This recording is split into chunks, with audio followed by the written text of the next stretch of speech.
The discovery that changed everything. The red dust of Mars swirled around Commander Zora Chin's boots as she approached the excavation site. For 3 months, her team had been digging into what appeared to be nothing more than unusual mineral formations beneath the Olympus Mons region. The Galactic Trade Union had barely approved the expedition, dismissing it as another human attempt to find something significant about their unremarkable species. Humans had only joined the galactic community 50 years ago, and in the eyes of the other races, they were newcomers. Primitive mammals who had just figured out faster-than-light travel, while civilizations like the Zorathi Empire and the Centauri Federation had been trading across the stars for over 10,000 years. Commander called Dr. Elena Vasquez, her voice crackling through the comm system. "You need to see this immediately." Zara quickened her pace toward the main dig site. Elena was her best xenorchaeologist, someone who had spent her career studying the remnants of dead civilizations. If she sounded excited, it meant they had found something extraordinary. The excavation had revealed a massive metallic structure buried nearly 2 kilometers beneath the Martian surface. As Zara descended into the dig site via the industrial lift, she could see the scope of what they had uncovered. The metal walls stretched far beyond what their lights could illuminate, and the architecture was unlike anything in the galactic databases. "Elena, what am I looking at here?" Zara asked as she joined her colleague near what appeared to be a sealed entrance. Elena's eyes were bright with discovery. "Zara, this structure predates every known galactic civilization. The metallurgy alone suggests technology that shouldn't exist. We're talking about construction techniques that are at least 15,000 years old, possibly older." "That's impossible," Zara replied. "Humanity only achieved spaceflight 2 centuries ago. There's no way we built something like this." "That's what I thought too," Elena said, leading her toward a series of symbols carved into the metal surface. "Until I saw these. The symbols were clearly human in origin. Not modern human writing, but something far more ancient. Yet they contained mathematical principles and stellar coordinates that were undeniably the work of an advanced civilization." "Run the carbon dating again," Zara ordered. "There has to be an error." 3 days later, the results came back the same. The structure was over 15,000 years old, and it was definitely human-made. But that revelation was nothing compared to what happened next. As Elena continued her analysis of the symbols, she accidentally triggered something. A section of the wall began to glow with a soft blue light, and the sealed entrance started to open with a sound like distant thunder. "Everyone back," Zara shouted, but the opening revealed not danger, but wonder. Inside was a vast chamber filled with technology that hummed with quiet power. At the center stood a pedestal containing what appeared to be a crystalline data core, pulsing with the same blue light as the walls. Dr. Vasquez approached the core carefully. "The power readings are incredible. This thing has been running continuously for millennia, maintaining itself somehow." As she touched the surface of the crystal, the entire chamber came alive. Holographic displays filled the air, showing star maps, technical schematics, and what appeared to be historical records.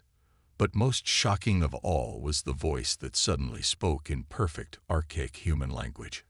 Identification confirmed. Human genetic markers recognized. Initiating Guardian Protocol Alpha. Zara felt her blood turn cold. Guardian Protocol. What is that supposed to mean? The AI voice continued. "This is Archive Station Mars 7, one of 43 preservation sites established during the Great Withdrawal. Humanity's presence has been detected returning to this system. Awakening Guardian Fleet as per standing orders." The holographic displays shifted to show the solar system, and dozens of blinking lights appeared on planets, moons, and in the asteroid belt. Each light represented something that had been hidden, waiting, sleeping for thousands of years. "Impossible," Elena whispered. "These readings suggest massive structures throughout the entire solar system. How did no one detect them?" "Because they were designed not to be detected," the AI responded. "Humanity chose concealment over confrontation when the younger races began to emerge. The Guardian fleet was placed in stasis until such time as humanity chose to reclaim its place or faced extinction. The implications hit Zora like a physical blow. Humanity hadn't crawled out of Earth's gravity well 50 years ago. They had been here all along, hiding, watching, waiting. "How many ships?" she asked quietly. 12 Leviathan-class vessels, 36 destroyer variants, and 144 support craft. All Guardian vessels are equipped with self-repair systems and have maintained full operational capacity during the hibernation period. The chamber suddenly filled with new alarms. The AI's tone became urgent. "Warning, multiple non-human vessels approaching Mars orbit. Unknown configurations detected. Recommend immediate Guardian activation." Through her suit's communication system, Zora heard the frantic voice of Captain Marcus Rivera from the Orbital Research Station. "Commander Chen, we have a problem up here. 3 alien warships just dropped out of hyperspace, and they're not responding to our hails. Their weapons are powering up." The Zorathi had arrived. Admiral Kethvar stood on the bridge of his flagship, the Crimson Talon, staring at the readouts his sensors were providing. The humans had always been an annoyance, a young species that had somehow stumbled into galactic society despite their obvious limitations. But what his ships were detecting beneath the surface of Mars was impossible. "Confirm those readings," he ordered his tactical officer. "Confirmed, Admiral." Massive energy signatures throughout the human solar system. Architecture consistent with advanced military installations. Power output suggests weapons capabilities beyond our current defensive measures. Kethvar's scaled hands gripped the command console. The Zorathi Empire had ruled this section of the galaxy for 8,000 years. They had never encountered a species capable of hiding such extensive military assets. "How long have these installations been active?" he demanded. "Unknown, sir, but the energy patterns suggest they've been running for millennia." On Mars, the Guardian Eye was providing Zora with a crash course in humanity's hidden history. The holographic displays showed the rise and fall of human civilization across the galaxy, their expansion to hundreds of worlds, and their eventual decision to withdraw from galactic affairs when younger species began to develop interstellar capabilities. "Your ancestors chose to step back," the AI explained. "They sealed away their technology and allowed humanity to develop naturally while monitoring the progress of other species. The Guardian fleet was their insurance policy." "Insurance against what?" Elena asked. "Against the possibility that humanity might need to defend itself, or that other species might prove to be threats to galactic stability." The first Guardian ship emerged from its hiding place in the asteroid belt with no fanfare, no dramatic revelation. One moment there was empty space, and the next, a vessel nearly 3 kilometers long materialized as its cloaking systems deactivated. The Zorathi fleet's reaction was immediate and violent. Weapons fire erupted across space as Admiral Kethvar ordered an attack on what he perceived as a human ambush. The Guardian ship's response was swift and devastating. Energy beams that no galactic civilization had ever seen before lanced out, not destroying the Zorathi vessels but disabling them completely. Within minutes, 3 of the galaxy's most advanced warships were floating helpless in space. "Warning shots," the Guardian AI informed Zora. "The Guardian fleet is programmed to use minimal force unless humanity is directly threatened with extinction." Captain Rivera's voice crackled through the communication system. "Commander, you need to see this. The entire galaxy is lighting up with communication traffic. Every major civilization is mobilizing their fleets. They think we're preparing for war." More Guardian ships were emerging throughout the solar system. Ancient human technology that dwarfed anything the current galactic civilizations possessed was revealing itself after 15,000 years of patient waiting. "What do we do?" Zora asked the AI. "That choice belongs to humanity," came the reply. "The Guardian fleet awaits your decision. Withdrawal to concealment is possible. Full activation and reclamation of humanity's galactic position is also available. But there is a third option, which is integration. Reveal the truth to the galaxy." Show them that humanity has always been here, watching over the younger races, ensuring they had the chance to develop without interference. The Guardian fleet was never meant for conquest. It was meant for protection. Through the chamber's communication systems, Zora could hear the voices of human leaders across Earth and the colonies, all grappling with the same impossible revelation. Humanity wasn't the newcomer to galactic civilization. They were its eldest child, the protective older sibling who had stepped aside to let the younger ones grow. The question now was whether the galaxy was ready for that truth, and whether humanity was ready to accept the responsibility that came with it. The Guardian ships waited in the darkness of space, their ancient AIs calculating thousands of possible outcomes while their human creators struggled with a choice that would reshape the galaxy forever. In the distance, more alien fleets were approaching the solar system, drawn by reports of the impossible. Humans with technology that predated galactic civilization itself. The galaxy was about to learn that sometimes the quiet ones have been strong all along, and that humanity's greatest weapon had never been their ships or their technology. It had been their patience. The Guardians awaken. Captain Marcus Rivera had been having a perfectly normal day until reality decided to rewrite itself. Standing on the bridge of the research station Copernicus, he watched as his sensors registered impossible readings throughout the solar system. Ships were appearing where no ships should exist, massive vessels that made the largest galactic dreadnoughts look like shuttlecraft. "Sir," his communications officer called out, voice tight with disbelief, "we're receiving a priority signal from everywhere. Every Guardian vessel is requesting direct communication with you specifically." Marcus frowned. "Why me? I'm just a research station commander." The answer came in a voice that seemed to originate from the station's walls themselves. "Captain Marcus Rivera, service record indicates optimal psychological profile for Guardian liaison duties. Your genetic markers also indicate descent from the original Guardian Corps. Will you accept the role?" The bridge fell silent.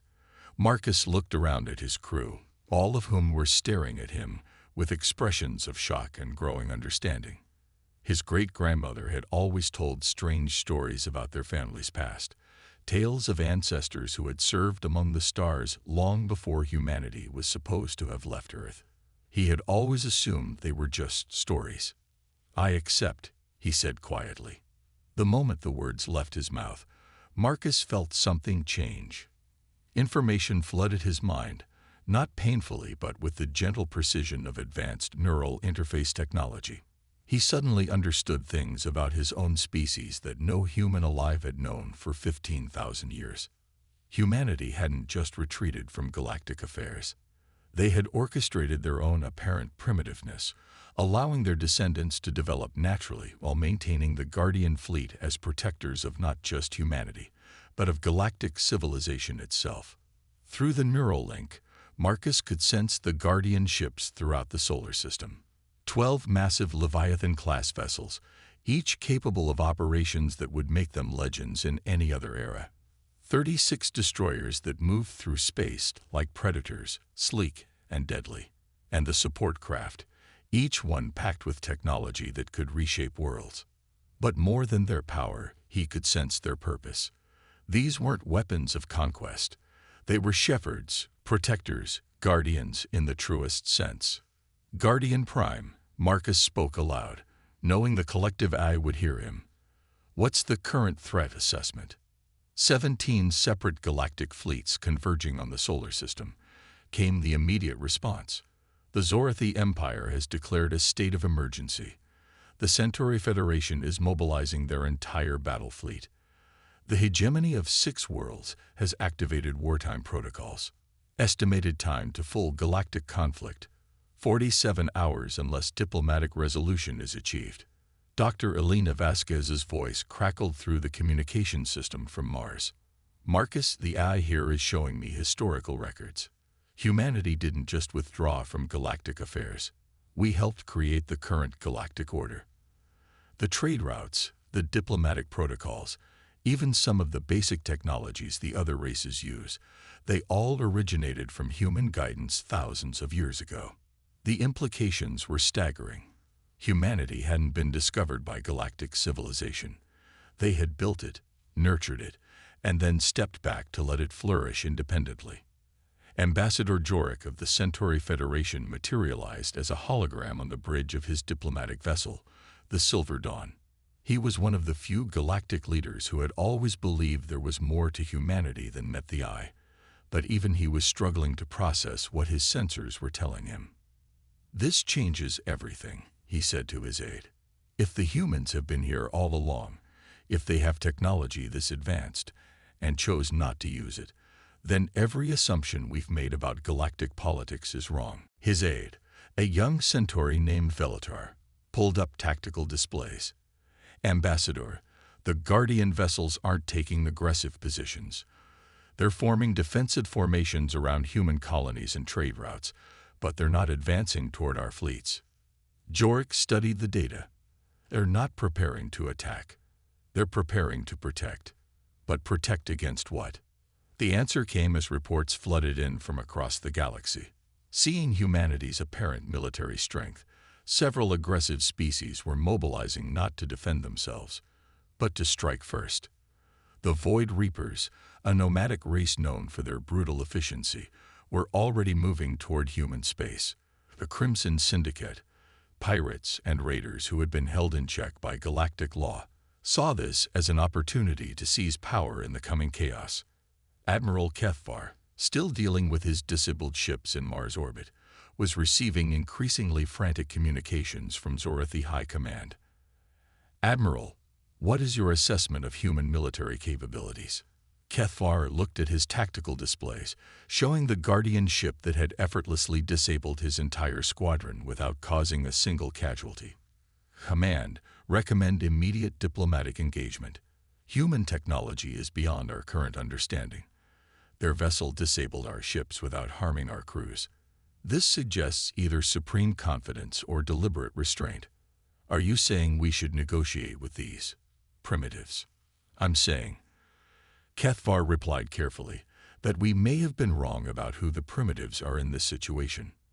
Back on Mars, Commander Zura Chen was making the most important decision in human history.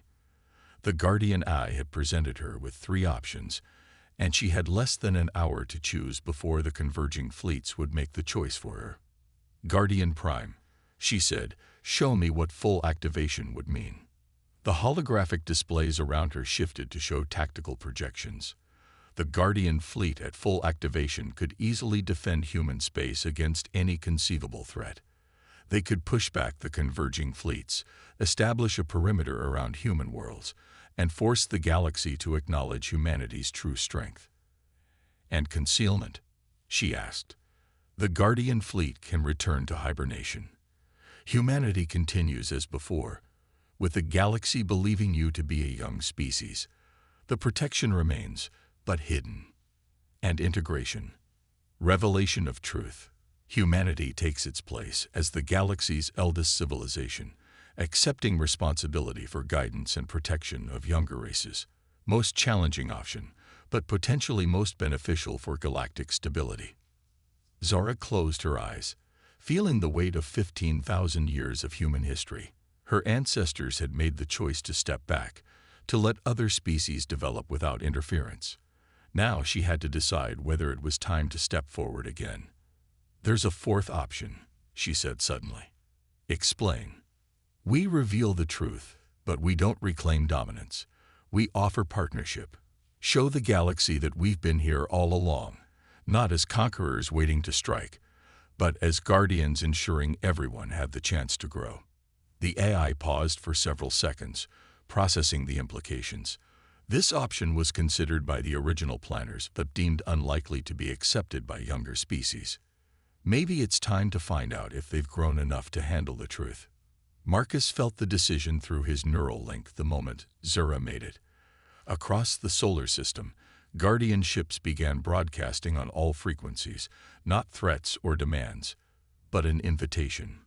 To all galactic civilizations, the message began: humanity extends greetings from the guardians of this system.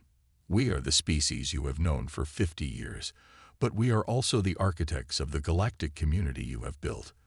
15,000 years ago, our ancestors chose to step back and allow younger races to develop independently. Today, we choose to step forward as partners, not rulers. The message continued, providing historical records, technological exchanges, and proof of humanity's long stewardship of galactic development. It showed how human influence had shaped trade routes to benefit all species equally, how human observers had prevented conflicts that might have destroyed developing civilizations, and how the Guardian fleet had remained hidden, protecting everyone without ever revealing itself. The reaction across the galaxy was immediate and chaotic. Some species reacted with anger, feeling deceived. Others felt relief, understanding finally why certain galactic institutions had worked so well. A few, like Ambassador Jorik, felt a mixture of awe and gratitude. The Void Reapers were the first to test humanity's resolve. Their war fleet, consisting of over 100 vessels, dropped out of hyperspace at the edge of the solar system with weapons charging. The response was swift and educational. A single Guardian destroyer moved to intercept them, its ancient AI broadcasting a simple message: hostile intent detected. Recommend withdrawal. When the Void Reapers opened fire, the Guardian ship demonstrated why humanity had been confident enough to hide for 15,000 years. It didn't destroy the attacking fleet. Instead, it systematically disabled every single vessel, leaving them floating helplessly in space while rescue operations were organized. This is the protection we have provided for millennia, the Guardian AI announced to the galaxy, not through domination, but through strength used only when necessary. The standoff lasted for 3 days.